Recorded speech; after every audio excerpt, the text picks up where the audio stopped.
Hi, and welcome to the 10-Minute Food Truck Training Podcast. My name is Bill Moore. I am a food truck business coach and author of Food Truck 101, Beginner to Winner. This podcast is all about helping you start and grow your food truck business. Last week, I talked with Thane Martin on franchising your brand. If you're dreaming about becoming the Subway of food truck, then give all of those episodes a listen.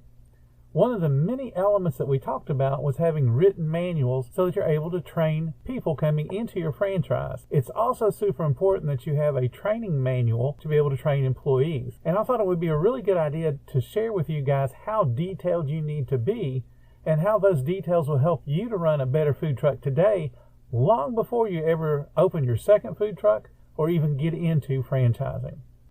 Imagine what's possible when learning doesn't get in the way of life. At Capella University, our game-changing FlexPath learning format lets you set your own deadlines so you can learn at a time and pace that works for you. It's an education you can tailor to your schedule. That means you don't have to put your life on hold to pursue your professional goals. Instead, enjoy learning your way and earn your degree without missing a beat.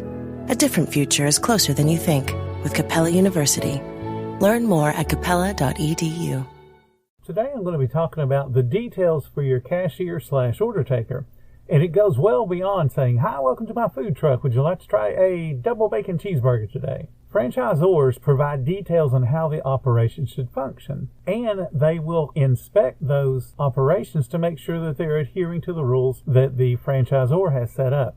You need to think along those lines whether you're going to franchise in the future or not, because what this does is it creates a manual for you to train your employees so they understand what the expectation is for every single element of their job. And then when you get that second truck and the third truck, all of those folks should be able to operate exactly the same so that guests that travel around to your different trucks are being treated exactly the same way and getting the exact same food. So let's go through some of those details. For a team member that's going to be a cashier or an order taker, you want to have the guidelines set up that says something along the lines of a quick and courteous greeting to each and every guest. And that sounds pretty easy, except you got to break it down into details that become measurable and then duplicatable. So for instance, the key points you want to look for would be a team member is present when the guest arrives. It's very annoying to a guest when they step up to your window to place their order and everybody's got their back turned to the window and no one's paying attention. So the person that's the official cashier or order taker has to be aware when somebody is walking up to the window, and they should be there to greet them. Then the guest is greeted within 5 seconds. So as somebody steps up, they might be handing out another order, but they need to, within 5 seconds, say, "Hi, welcome to the food truck. What can I get for you today?" Now here's the next thing. The initial greeting should, besides welcoming them to the food truck, it should offer to help the guest with some type of suggestive sell. And that suggestive sell is the signal to the guest that, hey, I need to place an order.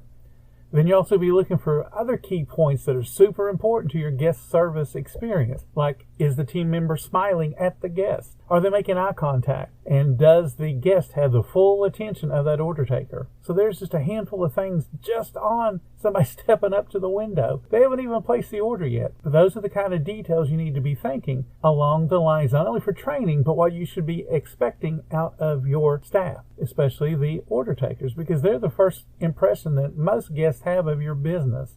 They might see you on Facebook and they might see some gorgeous pictures of your food, but the first human interaction they have is whomever is taking their order. So along those same lines, an expediter, a lot of restaurants and food trucks call an expediter is the one that gets all the food gathered up and bagged up or trayed up and then passes it out to the guest. So whatever you call that particular person, this is the one that is the last impression that a guest has of the human interaction with your business, the person that's handing them the food. So you're going to have guidelines for them. Like the expediter uses a warm parting phrase, something friendly. Say, "Hey, come back and see us again. Hope you enjoyed that cheeseburger." Whatever it is, it needs to be sincere and it needs to be friendly, but it also needs to be specific to that guest. It shouldn't just be a generic, "Thanks again, come back and see us," because that gets old really, really quick and they will recognize that as being insincere. Then you should have some type of expectation on how the bag is presented to the guest. Is it going to be folded down once with a sticker to hold the bag closed? If you have logos on the bags, do you turn it so it's facing the guest when it's handed to them? If you're putting your food on open trays, how's it positioned on that tray? What's it look like?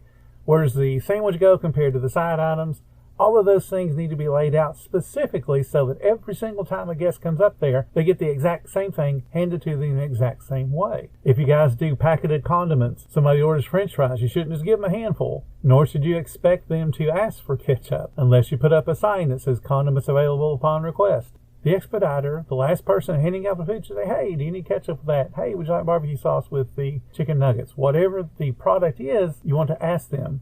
And then get even more specific. When they say, yeah, I'd like some ketchup. Okay, will 2 be enough? Will 3 be enough? Whatever your standard is. If you have a huge order of fries, it may take 4 or 5 packets. So, hey, would 4 be enough? The idea is it puts a number into the guest's mind. And most people will accept whatever number you offer. And then they'll say, no, I need more than that. And then you pick a number. Okay, will 2 more be enough? Will 3 more be enough? Keep it to a number, because when you hand out packets by a handful, you are throwing away money. So imagine when this guest says, yeah, just give me a handful, you just go ahead and open up your wallet and give them a couple dollars out of your wallet. Because that's what you did when you threw a bunch of packets into a bag. You want to make sure that if you have a printed receipt, that it's included with the order so that the guest has their own little record. And then if there's a guest complaint, and we talked about this before in the Facebook group, we talked about it on videos, and we talked about it here on the podcast. You want to remember the letters LAST, which stands for listen, apologize, satisfy, and thank. Anytime a guest has a complaint, your entire staff should know those letters and what they mean and how to execute the letters in a way that makes the guest want to come back tomorrow. Every guest complaint is the guest begging you to please get better. I like something about you, but today you disappointed me. I just want you to make it right, so I'll want to come back tomorrow. And if you don't make it right, they don't come back. So listen, apologize, satisfy, thank. Remember those letters. Now let's talk about the person in charge. The person in charge should interact with guests when they're off the truck. Let's say that you're going out to pick up trash that's been outside. You're going outside to just talk to people. Get yourself off the truck. If you are the kind of person that, I'm just going to cook because I'm really good at cooking, that's awesome. Get your butt off the truck, go out there and talk to people. Because they're the ones that are literally putting money into your billfold. You want to go out and talk to them. How was things going? Did you enjoy the food? How was the service? You've got to get specific feedback every time you go out and talk to a guest. And then if they tell you something that doesn't satisfy your expectation of what great guest service is, you go fix it. If somebody says, hey, that cashier wasn't real friendly, then you're going to have a discussion with that cashier to remind them, hey, you got to be super friendly because somebody said you weren't friendly. Let's talk about how you can have the kind of enthusiasm that I expect out of a cashier on my food truck. You've got to go out and request that feedback. Got to. Your staff should be requesting feedback as well. Say, hey, don't forget to like us on Facebook, leave us a review. They've got to say those kind of things. You've got to get feedback. You will never get better unless you get feedback. And if you're thinking because you have no feedback that people love your food and everything's awesome, you're mistaken. Those people don't care enough about your business to let you know that something's messed up. Because I can guarantee you, you are not perfect. And I can guarantee you there's food going off of your food truck that is either too hot, too cold, too salty, not salted enough, doesn't have the right kind of spice, doesn't have the right kind of sauce, it's too dry, it's too wet. There are problems. Now, if the guests care enough about you and your food, they'll say, hey, this isn't meeting my expectations. But if they don't care about you, let us go eat it and say, nope, I will not come back here. So lack of complaints does not mean you're perfect. Lack of feedback does not mean you're perfect. And when I get into operations, all we've done is taken an order, we've passed an order out, we've explained what the person in charge should be doing as far as talking to guests. Now let's just talk about uniform standards. If you're thinking, well, I bought a food truck, so I don't have to wear a uniform, that's awesome.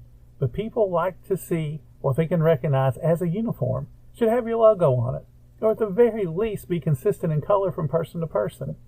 If you don't want to have a logo imprinted on your t-shirts or on your polo shirts, at least get the same color for everybody. Matching hat, same deal. You don't have to spend a bunch of money. You can catch hats on sale all the time at Walmart, and you can buy t-shirts to match them. Spend $4 or $5 per employee. That's not a big deal. But you want to have that consistency in your uniform plus in your hygiene standards. So here's a short list of things that you need to consider when you're doing any type of training manual for your employees and then having some type of an inspection where you're double checking to make sure that when you go to a truck you don't normally work on, that those employees you hired are meeting your standards. So things like the uniform is the right color and provided by the food truck. The uniform most likely is going to consist of a shirt, and whether it's going to be tucked in or not is up to you, but you need to explain what it should look like, what color of pants you expect them to wear, how the hat should be worn on the head. It should be straightforward or whatever your standard is, but it needs to be something that every single employee does. The uniform should look clean. It should be wrinkle free. It should be the appropriate size. It shouldn't be 10 sizes too big or 5 sizes too small. It should be color coordinated. You want to make sure employees are wearing solid shoes. Slip resistant would be even better, and that they cover the entire foot, because you don't want anything exposed and getting burnt when you splash grease or drop a knife or anything like that. If you want to do name tags, you want to make sure you have standards on how the name tags are supposed to be worn and where. You want to make sure that people that have long hair is pulled back and restrained. If there's facial hair, you may have to have the little beard nets, but you've got to look like you are in business to serve food.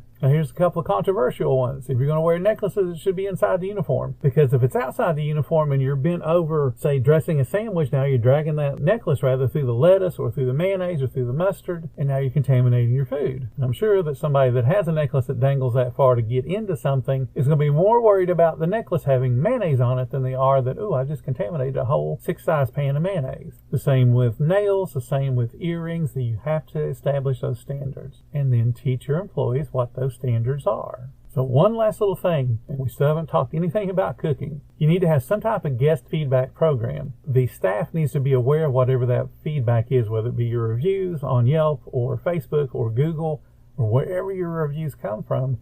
The employees need to know how you're doing on those particular reviews and all the feedback that you get. Employees also need to know how to handle the complaint, like I talked about before, but beyond being able to handle it, it's also recording it.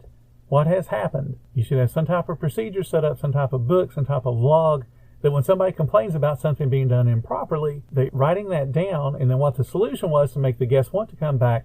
What this does for you as the owner is it gives you now a log and a way to start to track if there are patterns evolving within this. It could be a certain time of day that you're running out of a food product and you're getting those guests complaints about being out of something. But unless that second truck that you own is telling you they're running out of stuff, you don't know. That's why you need that log. So you need to have the log just to be able to establish patterns to be able to improve your business. And that's what we're talking about here, is improving your business. More dollars today, so you want to expand tomorrow. But you can't expand tomorrow until you get more dollars today. Tomorrow, I'm going to share the level of details needed for just your cooks and all of their procedures. Thank you guys so much for listening to the 10-Minute Food Truck Training Podcast. If you find all the information helpful in your business, please consider becoming a monthly supporter of the podcast. Just hit the support button or follow the link in the description. Every little bit does help keep us going. If you haven't already joined our Facebook group, it's called Food Truck Training. We got a whole bunch of awesome members there at every level, from very new beginners to decades-old veterans. Everybody there is positive. Also, have your back when you have questions. And again, thank you guys so much for listening. Come back tomorrow because, I got plenty to say when it comes to the food truck industry.